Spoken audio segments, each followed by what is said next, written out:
विदेश मंत्री एस जयशंकर ने लोकसभा में एक ऐसी बात कही जिसे सुनकर हर भारतीय को गर्व होगा। उन्होंने बताया कि भारत ने यूक्रेन से लोगों को निकालने के लिए जिस स्तर का अभियान चलाया, उतना बड़ा ऑपरेशन तो आज तक किसी देश ने नहीं चलाया।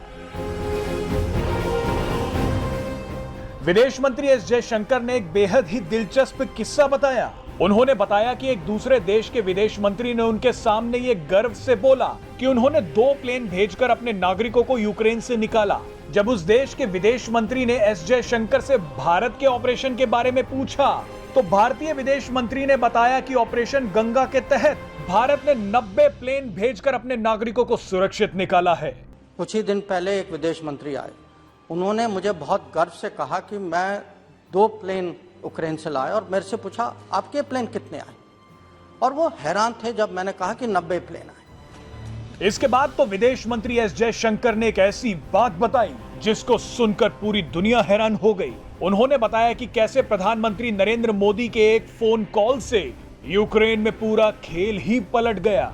हमारे ही मेंबर ने यहाँ पूछा कल कि प्रधानमंत्री के बात करने का प्रभाव पता नहीं क्या था।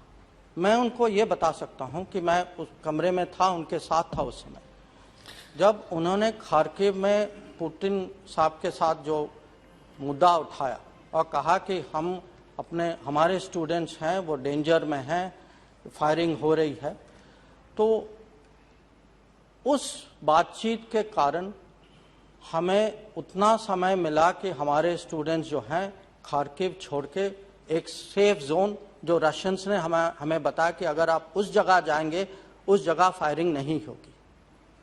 और सुमी में उन्होंने दोनों से, क्योंकि हमने लोगों को निकालने की कोशिश की, फायरिंग हुई। एक टाइम तो स्टूडेंट बस में बैठ भी गए थे, हम निकलने वाले थे और फायरिंग फिर से शुरू।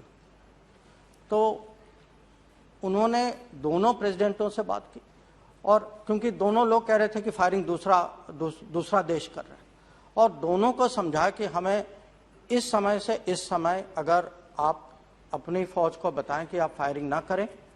और फिर यूक्रेन से हम लोगों ने उनकी सहायता भी ली, प्रोटेक्शन भी ली, रेड क्रॉस को भी साथ ले गए, और उसी के कारण जो आखिर का जो इवैक्यूएशन, सुमी का जो इवैक्यूएशन जो था, ऐसे ही हुआ। Presenting B News